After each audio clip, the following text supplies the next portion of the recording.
Good morning, wonderful people from around New Zealand and around the world. Welcome to Solid Ground with me, Simon O'Connor, here on one of the Family First shows. I say only one because we have a whole period of them now, a panoply.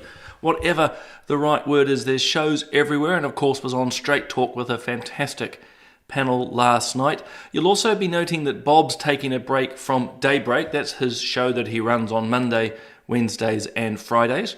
Bob at the moment's overseas for a social conservative conference in Indianapolis, where I believe actually a lot of the Trump administration lead and key social conservatives are gathering. It sounds like an amazing event. Here in Auckland, and I'll get to your comments in a moment, it is exceptionally chilly, so please do not be distracted by the fact that I'm only wearing a t-shirt. Just off camera is a jolly big heater trying to keep me warm because it is freezing cold, as everyone is beginning to tell me. So as is tradition, before we start engaging some of the topics from a good solid ground of philosophy, theology, faith, ethics and morals, as you know, I always love to say good morning. So we've got Jackie there and Tihi, lovely to have you along, Jackie. Good morning to Catherine, clearly cold in the south. Being south of Auckland, I suspect you're going, well, Simon, the fact that it is, as I look at my phone, it's only 6 degrees outside, supposedly, to go, toughen up. Chris, thank you for your encouraging words and lovely to have you along. Lynette, I am not surprised that it's chilly down there in Christchurch. In fact, I really need to get there at some point. Well, I've been before, but I need to get back. Ian, good morning there in the hut. Actually, I love, is that like a Greek soldier? I can't quite see the image, but that is, or a hoplite, maybe. Good morning. Rabbit hole, I think, is the idea of the morning, an early day fire. I will share something that Rachel and I are very fortunate to have 2 open fireplaces in our home. I don't know, is it a vestitude? What's the right word? It's a hangover before the council's made all these rules. But no, good morning. Catherine agrees with Rabbit Hole. It's time to light the fires, which is good. We've got Nigel there and Tiawa Mutu. Good morning. So far, I think Gardner Gone Wild might be winning with the -2 degrees, but if you're elsewhere in the country or world and it's lower than that, let me know. Got Morena and kia ora to John there and Te Atatu South. Lovely to have you along. Catherine's telling me she's forgot the heater, and I am... Is it Mokauiti? Sorry, Linda. Part of me is trying to... I can only just see the words because of how small my screen... Mokauiti, I think, if I've read that wrong. You're going to have to tell me exactly where that is. I can't think of it geographically off the top of my mind, but lovely to have you along. Darren here in Auckland, and Food Dogs Trucking, which is just sort of the funniest and naughtiest of spoonerisms. Good morning to you. So guys, lovely to have you all along. As always, there's a lot to discuss, but I'm going to start with something positive, which in itself is a good thing when I find it. It's this story here that I saw last night. It's called The Centre of Movement, and it's based out of Rotorua. And long and short, it provides, by the look of it, physiotherapy and other support for children with neurological issues and problems. And as I read the news article, and that's all I know about it, so this was in the Herald, basically, parents have got together and fundraised and put this centre together to enable their children who have neurological and often physical side effects of this to help them move. And in one of the stories, the fact that the child now can actually roll over and so forth has been a major step forward. So I just think that's in itself amazing. And it just shows you actually what the community, and in this case, parents, can do. Because as you might anticipate, there's no government funding at the moment. I say at the moment with hope. I've got no particular insight of whether government will fund it or not. But to be fair, also on the government, this is a relatively new service. And so I suspect it's not completely a surprise. I suspect those opening up have been talking to the Ministry of Health. But I can say that these things do take time. But the government funding aside, and let's hope they do find some money to support this. I think it's just a marvellous idea how transformative this centre, based in Rotorua, so it's not across New Zealand, but how this centre in Rotorua is going to transform those children's lives, but also their parents. You imagine what the parent's like for the first time to see their child be able to walk, or simply to be able to roll over. As I say, if you know people with neurological conditions, some can be very mild, some can be very severe, but it's incredibly transformative. And I think the other point that I would make too, it shows the inherent dignity of these children. I don't know about you, but as I read some of the commentary in social media, certainly online, even coming out of Parliament, there's a very, what I would call a utilitarian approach to human life, which means basically, unless you have great utility, great value, unless everything is normal, in inverted commas, there appears to be sort of a belief in some people that your life's not as important. You see it around the euthanasia question as well, which we're actually going to delve into a little bit this morning because some new stats have come out. But there does seem to be, and it's been around in humanity for a long, long time. Christian thought in particular has tried to push it away. And what I mean there, pushing away the idea that your human value is based on what you can do. That's never been the Christian mindset. The Christian mindset is that you're made in the image of God. And who you are, how you think, how you look, how you move, how well your body functions or not, those are secondary to the fact that you're a child of God. And I think that's a very profound insight. It's particularly Christian, but it's also Judeo-Christian, and it's fairly unique into those traditions. And so this little story here, I think, just illustrates again the value of every person. I don't know about you, but I read with great distress at times when it comes to life issues, be it the start of life or end of life, people saying, well, life's not worth living. Oh, let's not have this child born because they're going to have this problem or that problem. Or let's knock off granny because, she's not living life as well as she could. That's a very utilitarian argument. It's an argument based on human value, which in itself is based on what utility, what value, what skills, what enhancements do you bring to society. And as I say, that's not the Christian viewpoint. The Christian viewpoint is all of us have dignity, value, worth, utility for simply existing. So kudos to those parents. I think they are wonderful. And let's hope the community there in Rotorua are generous in their support and the government as well. John has written, I think, just a lovely little message to everyone there, which is lovely. Thank you. Jumping to Awake Not Woke, says it's freezing in Takaka. But I have to say, I don't know about you guys, as I look at a few more comments, it's wonderful to be that crisp, chilly, but not wet. Because as you know, the last few weeks, certainly here in Auckland, but around New Zealand, because I can read the papers, it's been bucketing down. Everything has been so damp and wet. Strange enough, I suppose if things are damp, they're wet. But it's actually nice to have just crisp, chilly mornings. Linda has very kindly told me that I've got to find the original Mokauiti is between Tikawiti and Tawananui. I wonder, Linda, whether I've actually driven through there. Used to have family managing a farm in Piu Piu. And my wife whakapapa's actually into that area. I've forgotten exactly where the marae is, but it's certainly part of Ngāti Mania Poto there, so we've been down in the area. So again, excuse my pronunciation. John is noting these fund. That is true. So there'll be some funding through ACC for some people, and noticing too, just love the parents. Well, look, again, isn't it marvellous? Coming back to the story, again, parents, the love and care that they show to their children, which I think is just marvellous. Now, jumping to, it's still to be children, but I'm jumping overseas. And this is a gratuitous, I've just got to put this, Marie's telling me it's stunning in Whangaroa there in Raglan, lovely. This is a morning show of a weather report, but I love it. I don't know about you guys, I just love hearing from you. And I should say, sorry to people who are watching and viewing, I forgot to say this at the start. Excuse me. You can comment on the show. It's live. I'm coming to you live from the studio in Auckland. On any of our channels, we broadcast across LinkedIn, YouTube, X. I think I'm even coming up probably on Bob's Substack at the moment. You can view this anywhere, but if you want your comments to come to me live in the studio, go to Family First's YouTube channel or its Facebook channel. So if, for example, you're on my Facebook page at the moment, you are very welcome. I know hundreds and hundreds of you watch it there. I see the comments later. I try to comment if I can, but if you want them live here in studio, and just like Murray's comment, if you're coming from the Facebook page or YouTube channel of Family First, it comes live to me here.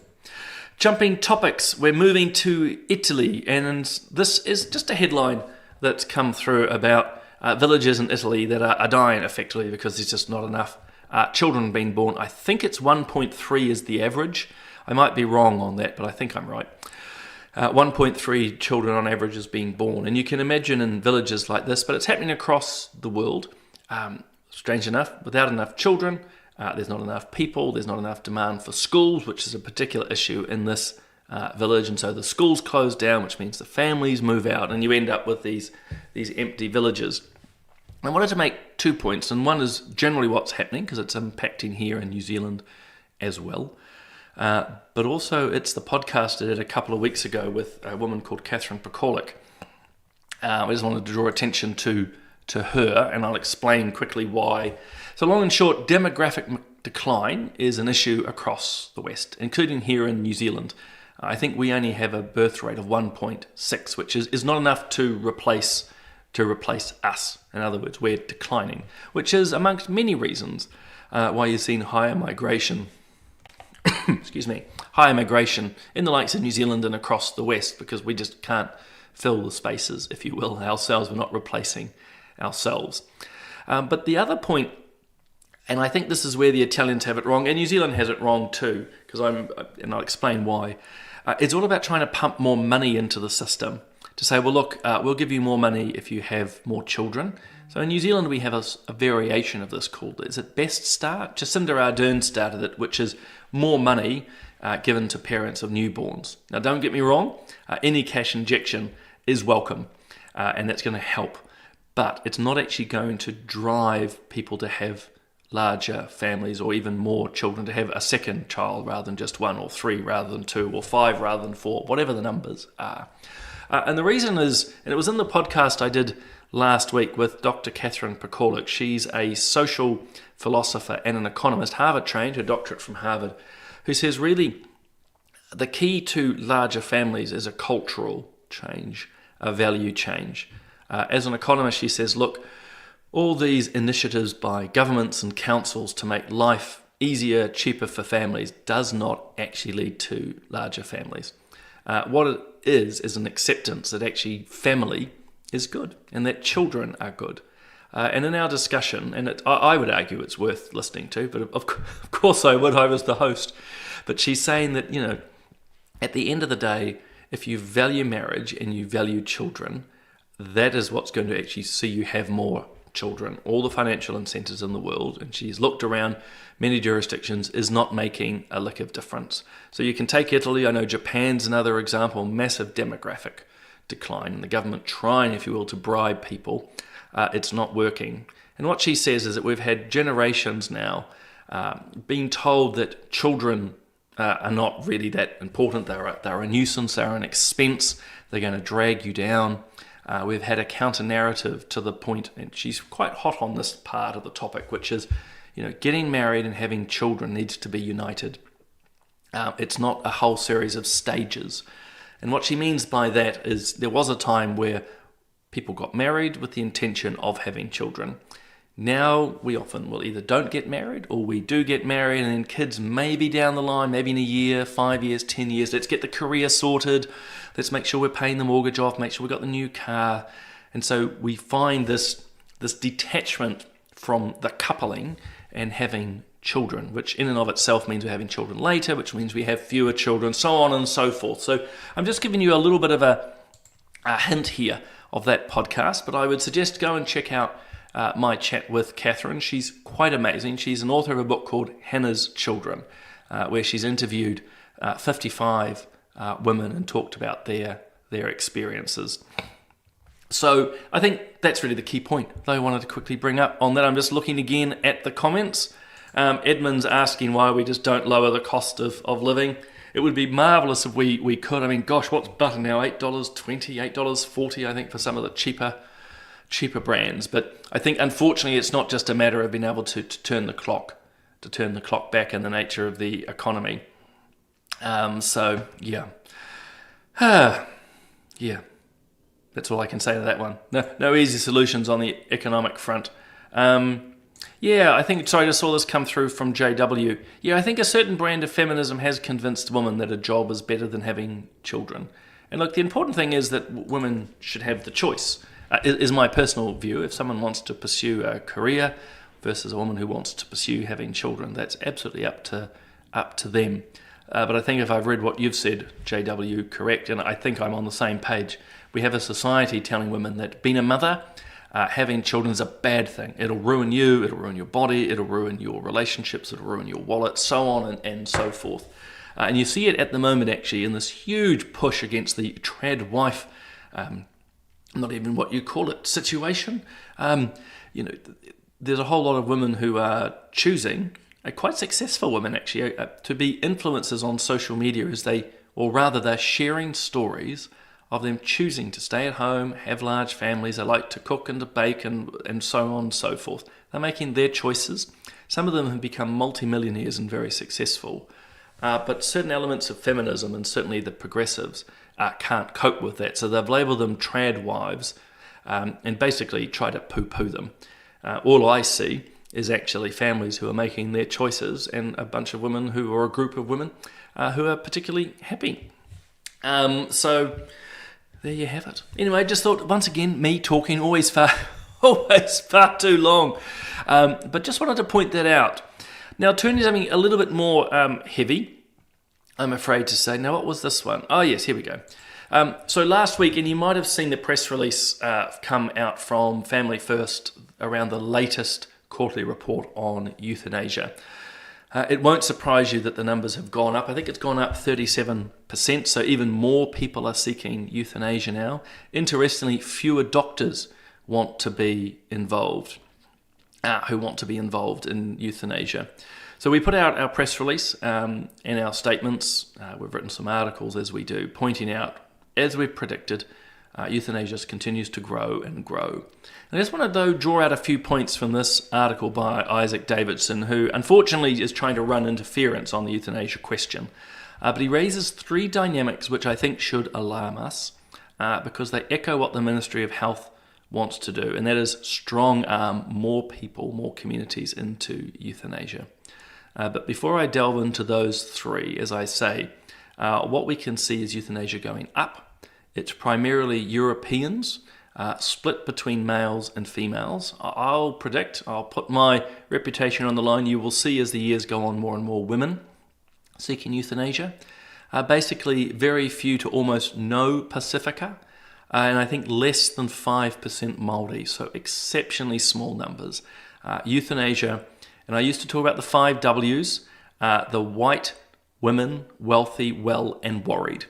It's not all 5 yet, but it's certainly, and I'm putting pretty good money on this because you can't get it out of the stats. The Ministry of Health and Health New Zealand don't like in-depth, thorough stats. They want to keep this as general as possible.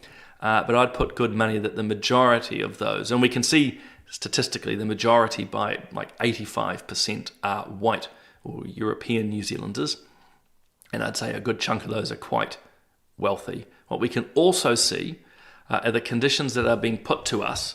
So in the euthanasia space, we were told that this is for the most extreme cases, particularly in that terrible neurological space, like motor neuron disease, terrible disease. That makes up less than 10%. So just to repeat that, those conditions, neurological conditions that we think of, those horrid ones, make up less than 10% of euthanasia deaths. So you're seeing already, which is what we predicted, certainly what I predicted when I was in Parliament, you're just going to see this ever-growing expansion.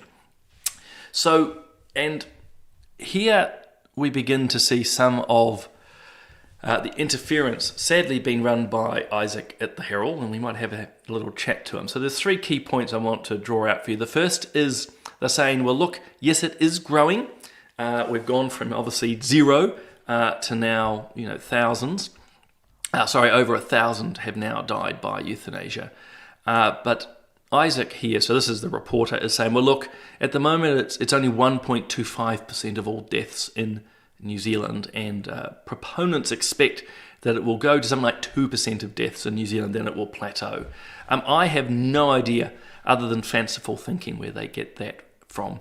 Nowhere in my work and research, and bear in mind I sat on the select committee which investigated euthanasia in depth. At that time it was the largest, most comprehensive inquiry ever done by the Parliament. At no point have I ever recalled anyone, expert or otherwise, tell us that euthanasia caps out at 2%.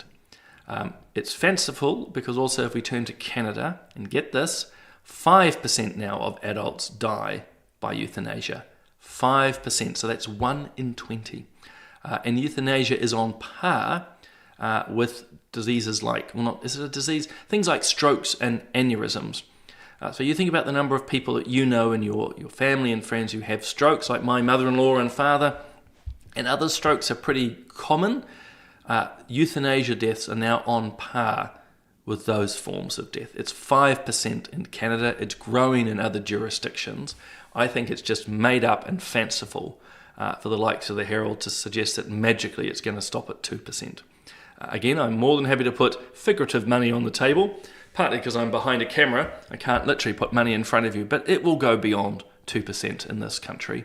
As I've argued before, once you open up the concept of euthanasia, it just slowly grows because you move it from a health issue to one of justice, which basically means everyone has to have it. The second point is this: fewer doctors. Fewer doctors. Now, doesn't surprise me.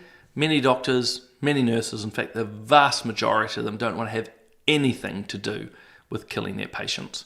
I think there's about 120 or so doctors who are prepared to kill you out of about 20,000 doctors in New Zealand.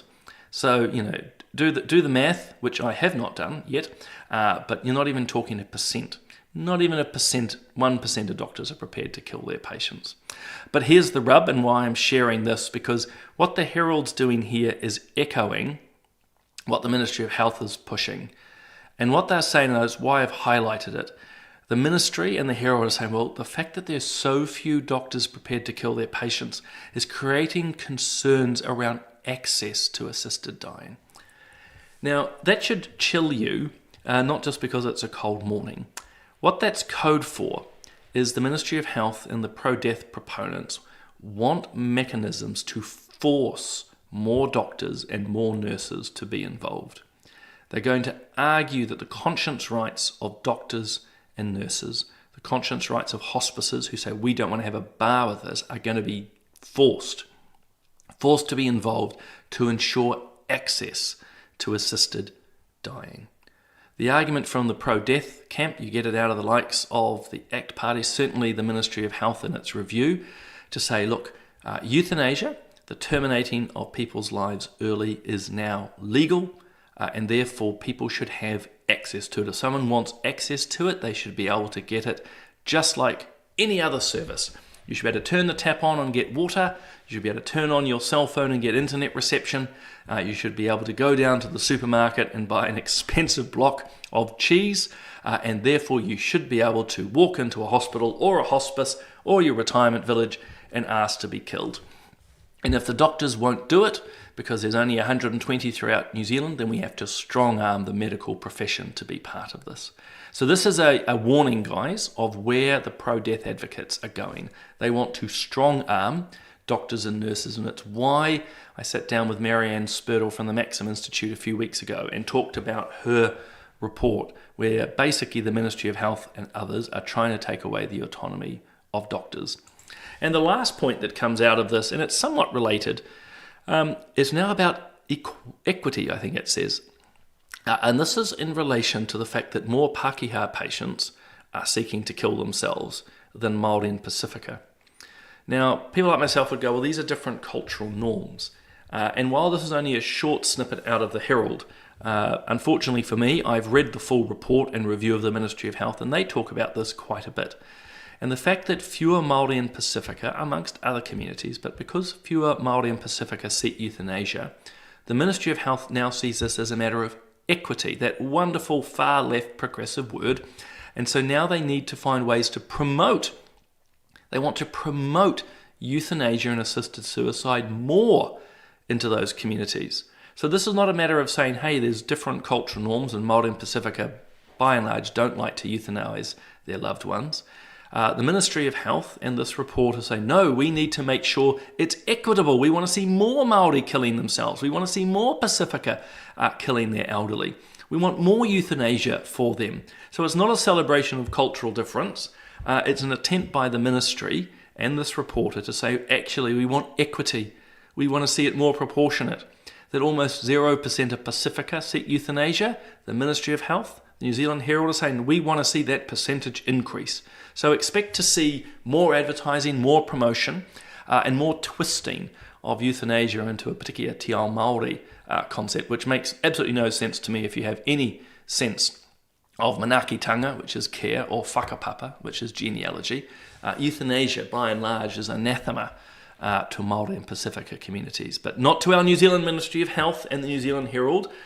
They are determined to make this an equity issue. They are determined to make sure, according to this article in the review, that we see more doctors forced to be part of euthanasia, more Māori seek euthanasia, more Pacifica seek euthanasia. And this is the nature of once, guys, you embrace a culture of death, you just want more and more and more. So yeah, quite sad, but that's the trajectory the country is on. So we just got to keep fighting back. And so that's my segue to finish for today. It's a reminder, come to the forum on the family. We will be talking this and many other issues. You see, we have an amazing lineup of speakers, including Amanda Ackman from Canada. She knows the Canadian euthanasia system inside out. And many other guests, of course, Israel and Maria Falau. I mean, that is going to be incredible to hear from them for the first time. As I said, only me this week. I'm back on Thursday, but Bob is taking a break. Because Bob's taking a break, this is my guest on Thursday for Political Playback. So that's our live show, guys, at 5 o'clock on a Thursday, here on all the channels that you're watching at the moment. Tanya Unkovic and I will be talking New Zealand politics of the last week. It's going to be fantastic. Tanya's amazing. She, like me, is a former MP. You'll know that she stepped away a few weeks ago from Parliament, but amazing to have her on the show. A new podcast will be dropping this week. It's with a lawyer from the UK called Paul Conraith. Long and short, he's just successfully won a case against the Northumbria police. They were being part of pride parades, and he's argued successfully that they shouldn't be. That actually police impartiality around controversial issues is paramount. And he won the case, which is incredible. And so, yeah, and not just in the pride space. Again, for police or any public body to be taking sides in controversial issues has just been dealt, I'd say, a mortal blow in the UK courts. And he also is taking the Football Association to court at the moment because they force players to wear rainbow armbands, but if said players choose not to wear them or want to write other slogans on them, they are getting punished. So again, an amazing discussion. So lots to do there. And a reminder, as always, I've just dropped a new Substack. So that's substack.com. You can look up my name or On Point. That's the title of it. I talk about the Druze community, an esoteric or secret religious group in the Middle East that I got to meet. They're the ones being persecuted at the moment in Syria by jihadists. So I write about that. Obviously, I'm still on RCR. This is a discussion with Musa El-Gabi. Absolutely amazing. He talks about symbolic capitalism and woke culture. I won't say much more, but absolutely insightful. One of those moments where you go, gosh, his ideas exactly explain why you have generally lots of white liberals running around policing what you say and think and the reasons why. And he points out that often, not all, but often all these protests and push for progressive change are just that virtue signaling and bring about no difference. So look, no shortage of stuff there. Bob, of course, is continuing to work on his Substack. Check him out. But look, there is just no shortage of stuff, guys, for you to engage with here at Family First. You can watch, you can read, you can listen. But I'm going to leave it there. I hope you have a wonderful morning. I hope you all warm up, and I will see you again on Thursday morning.